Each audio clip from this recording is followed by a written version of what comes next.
Ok, parfait. C'est l'ancien normalement, je peux. Voilà, c'est parfait.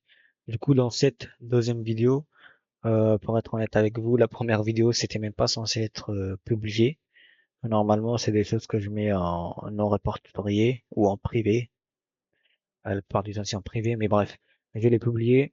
Là, juste, je fais cette vidéo pour faire une partie 2 pour vous montrer un peu si les visions qu'on avait eues sur la première vidéo ont été respectées.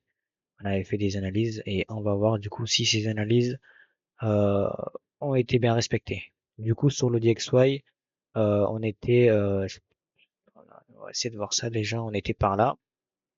Et finalement, le biais, il a été complètement respecté. Le prix, il a très bien, du coup, pris le lot qu'on attendait hier. Quand j'ai fait l'analyse, bah, du coup, j'avais une capture normalement.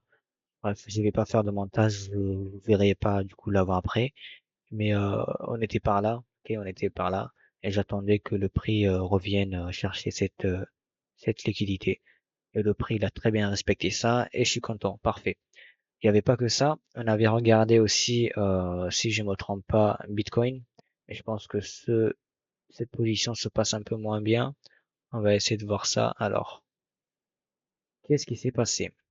Alors déjà, j'avais dit quoi? Je vais effacer ces petits dessins. Commencer. Non, c'est pas comme ça. Voilà, c'est bon. En fait, j'attendais, juste pour répéter ce que j'avais dit, pardon, sur la première vidéo, j'attendais qu'on vienne retracer sur les 50% de ce mouvement baissier, ok? On a eu ce mouvement baissier, et moi j'attendais que le prix revienne au moins sur les 50% de cette zone, ok? C'était une vision. Maintenant, le prix, comme je l'ai dit hier sur la vidéo, en fait, il était parti sur un price action plutôt baissier. On voyait très bien que le prix ici, il avait vraiment envie de descendre et il était bien parti en tout cas pour. Et moi, ça m'aurait bien rassuré de voir une prise de liquidité ici. Cette prise de liquidité. Après, c'est pas un stop loss. Je suis toujours en position. On peut très bien voir le prix se retourner à la hausse. Mais jusque là, le prix, on voit très bien que bon, il reprend cette liquidité. On voit que cette bougie, c'est une bougie de réjection. Le prix, il a envie de descendre. Maintenant, s'il remonte, moi, je vais me sécuriser, on va dire, sur son niveau. Une fois qu'il aura pris cette liquidité, pourquoi pas me mettre à break-even parce que c'est quand même une position assez risquée. Je suis en contre-tendance et voilà. Je pense que le prix a plus de chance quand même d'aller chercher les bas qui sont ici que aller retracer sur les 50%. Mais j'aurais quand même bien aimé voir les gaps et les inefficiences comblées quoi. On verra bien. Maintenant, si on va regarder une autre paire, parce que si je me trompe pas, j'avais montré autre chose. Qu'est-ce que j'avais montré d'autre? GPPUSD, du coup, oui. Finalement, le prix, il est bien parti. C'est très, très, très bonne position. Je ne m'y attendais pas. Le price action, il était pas ouf, faut pas se mentir, mais finalement, on est parti. En fait, ce qui me dérangeait, c'est qu'on avait vraiment des zones, en fait, des liquidités internes. C'était ce high, ce low, ce high et ce low. C'était des liquidités internes et le prix, il aurait très bien pu, d'ailleurs, c'est ce que moi je voyais, il aurait très bien pu continuer à descendre et ça m'aurait pas surpris. Maintenant, il a finalement cherché la liquidité externe et je suis bien content. Ça, c'était la position que j'avais pris du coup hier, pas hier, mais du coup que j'avais montré hier. Et ça s'est très très très bien passé. Euh, quoi d'autre? DXY j'ai montré, BTC j'ai montré. J'avais aussi une autre position à vous montrer, c'était l'Eurocad. Voilà, il vient de TP à l'instant. C'était une très très très bonne position. D'ailleurs, ça, j'avais les avant-après. Normalement, j'ai les screenshots ici. Je peux vous le montrer. On va voir ça ensemble. Alors, en fait, c'était ça. Quand est-ce que j'avais pris? Normalement, il y a les dates. Je l'ai pris à 8 heures ouais, 11 décembre, ok? On voit très bien que ce que j'attendais, c'est un retracement sur les zones Fibonacci. Je sais pas si je peux dessiner sur l'image. Oui, je peux. J'attendais un retracement sur les zones Fibonacci et un order block qu'on avait ici.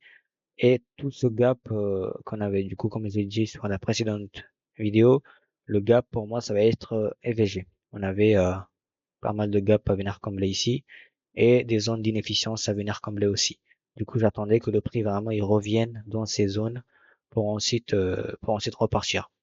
C'était déjà un modèle en soi. J'aurais très bien pu me positionner agressivement sur les niveaux Fibonacci les plus proches, pardon. Maintenant, j'ai préféré attendre un modèle baissier dans cette zone, ok? Et c'est exactement ce qu'on a eu. On va essayer de voir ça. Du coup, j'avais aussi, si je me trompe pas, une deuxième capture d'écran que je vais vous montrer. C'était le moment où bah du coup j'ai exécuté ma position. On va voir ça.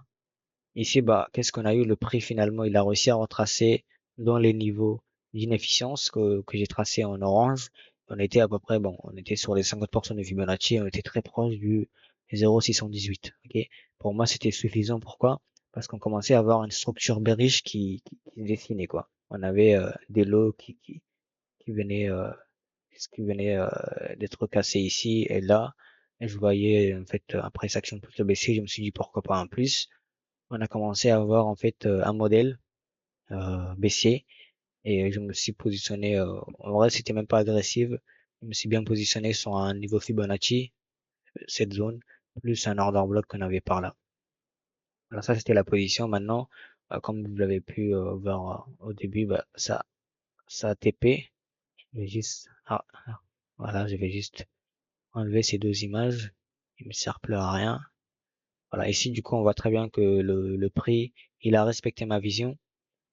Il a retracé sur la zone d'inefficience que j'avais tracé le 11 décembre et il nous a fait du coup le modèle que j'attendais à la baisse à l'intérieur du modèle que j'avais aussi parce que soit j'aurais comme je l'ai dit bah j'aurais très bien pu vendre agressivement ici.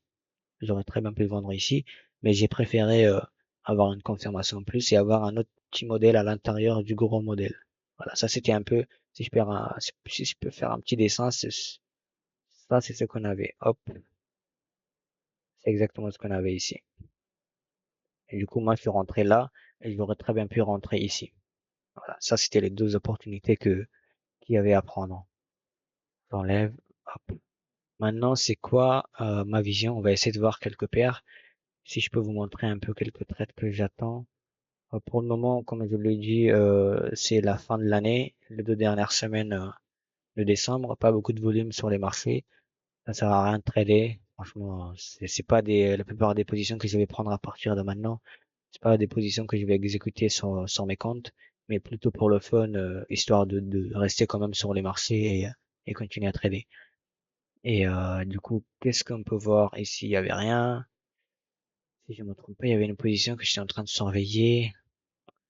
J'ai oublié, c'est pas grave. On va essayer de voir du coup BTC. On l'a déjà vu. SP. Qu'est-ce qui se passe là? Je pense qu'il y a plus de position. En fait, il n'y a pas de trade à prendre, mais hop, 2 secondes, parce que oui, voilà, en fait, je me rappelle très bien, voilà. Je me disais, sur le pétrole, en fait, j'avais eu ce trade et j'ai pu quand même prendre un partiel et me mettre à break-even. C'est une vision qui a été respectée. 2 secondes, ça, c'est important. Non, voilà, parfait. En fait, sur le pétrole, ici, on commençait à avoir une structure assez baissière. Pourquoi?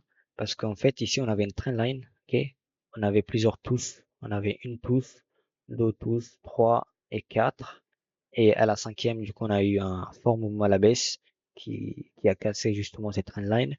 Et au retracement de cette zone, justement sur cet order block qu'il avait laissé, qui aurait pu être aussi considéré comme une prise de liquidité par là, parce qu'on avait justement ce gap sur les VG à venir combler. Bah moi, je me suis positionné directement là, sur les 50%, si je ne me trompe pas, avec un stop plutôt large.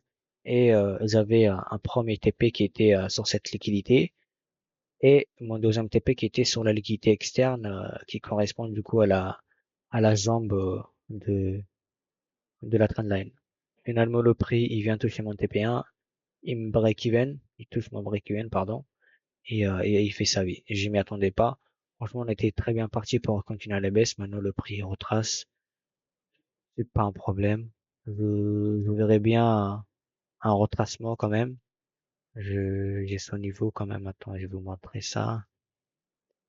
Là, on va voir ça ensemble. Donc oui, voilà. Ici, on a un order block du coup. Hop, ça c'est un très bon order block. Le prix pourrait revenir pour ensuite partir, pourquoi pas. Weekly, qu'est-ce qu'on peut avoir? Weekly, bah on a un gap, ok, intéressant. On a un gap ici, un gap du coup les VG. Maintenant vous commencez à comprendre. À chaque fois que je dis gap, je parle des VG.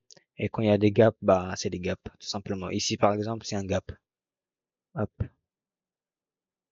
Du coup, hop, on va remettre. On a un gap plus un order block. Je vais juste mettre en arrière-plan parce que sinon ça me dérange. Voilà. J'attends que du coup le prix, on verra dans tous les cas, je ferai une autre vidéo pour montrer si ça a été respecté. Mais j'attends que le prix par là, il commence à montrer un price action un peu de baissier. Pourquoi pas avoir des cassures à la baisse comme ça, des cassures comme ça, pour ensuite re-rentrer sur une position par là et vendre pour viser cette inefficience. Parce qu'ici il y a aussi des gaps à venir combler. Et pourquoi pas, là c'est un peu gourmand, mais on pourrait très bien aller chercher aussi ces niveaux. Parce qu'en soi, la tendance c'est la même. On est sur une tendance baissière. On pourrait avoir un retracement pour ensuite continuer cette tendance baissière. Voilà, ça c'est un peu ce que je vois sur le pétrole. Mais sinon, il n'y a pas trop de positions. Mais dans tous les cas, je referai une vidéo pour voir un peu, pour voir un peu tout ça, si ça a été bien respecté ou pas.